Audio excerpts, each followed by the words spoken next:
Assalamualaikum warahmatullahi wabarakatuh. Perkenalkan, nama saya Dina Ayu Rahma Ilmiana. Saya mahasiswa Magister Pendidikan Bahasa dan Sastra Indonesia Universitas Mula Warman. Kali ini saya akan menjelaskan tentang zoologi sastra. Zoologi sastra merupakan studi tentang peran dan representasi hewan yang digambarkan dalam karya sastra. Ini mencakup bagaimana hewan digambarkan, simbolik, dan peranannya dalam narasi atau tema sastra. Jadi penelitian dalam bidang ini menggabungkan ilmu zoologi dan ilmu sastra untuk memahami bagaimana hubungan antara manusia dan hewan dalam teks sastra. Atau pada zaman dahulu itu sering kita kenal dengan cerita fabel. Jadi apa aja sih aspek-aspek yang ada di dalam zoologi sastra? Yang pertama itu ada representasi hewan dalam karya sastra. Bisa melalui karakterisasi. Jadi bagaimana hewan itu digambarkan sebagai karakter utama atau pendukung di dalam sebuah cerita.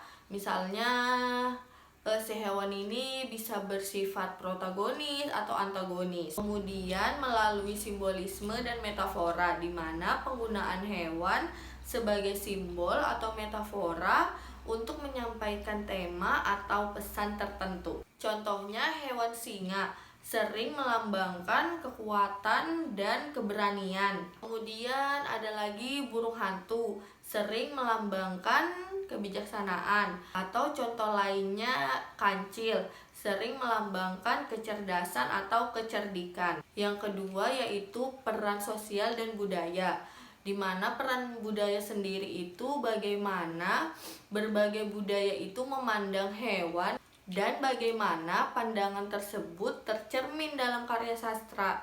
Kemudian ada peran sosial, bagaimana hewan di dalam karya sastra tersebut mencerminkan atau mempengaruhi pandangan sosial.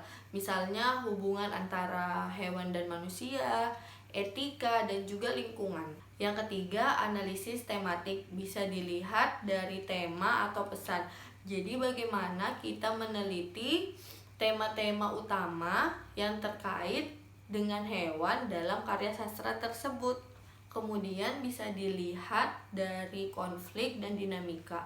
Bagaimana mengidentifikasi konflik atau dinamika yang melibatkan hewan dan bagaimana hal tersebut mempengaruhi alur cerita dan pengembangan karakter.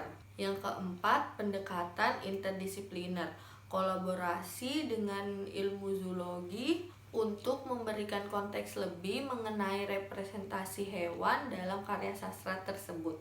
Kemudian teori sastra dan kritis, yaitu menerapkan teori sastra untuk menganalisis bagaimana hewan digunakan dalam narasi. Metode penelitian dalam zoologi sastra. Yang pertama, analisis teks meliputi studi kasus, yaitu memilih karya sastra tertentu yang menonjolkan hewan untuk dianalisis secara lebih mendalam. Kemudian analisis tematik, identifikasi tema-tema yang terkait hewan dan bagaimana mereka berfungsi di dalam narasi. Yang kedua, kajian literatur, itu literatur akademis dan literatur sekunder, di mana literatur akademis itu menelaah artikel, jurnal, buku, dan studi akademis hewan di dalam karya sastra. Sedangkan literatur sekunder yaitu membaca ulasan dan kritik sastra untuk mendapatkan pandangan tambahan tentang representasi hewan.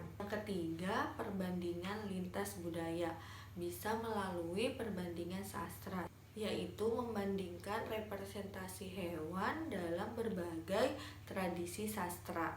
Kajian konteks, yaitu menilai bagaimana konteks budaya dan historis mempengaruhi representasi hewan di dalam karya sastra. Dan metode yang keempat yaitu wawancara dan diskusi. Wawancara di sini bisa dengan beberapa ahli, seperti berbicara dengan ahli zoologi, ahli sastra, ataupun kritikus sastra. Kemudian diskusi di sini bisa juga diskusi kelompok, mengadakan diskusi dengan pembaca atau modern lagi. Jadi jika kita ingin menganalisis hewan dalam sebuah karya sastra, kita bisa menggunakan kajian ilmu zoologi sastra. Mungkin itu saja yang bisa saya sampaikan. Wassalamualaikum warahmatullahi wabarakatuh. Terima kasih.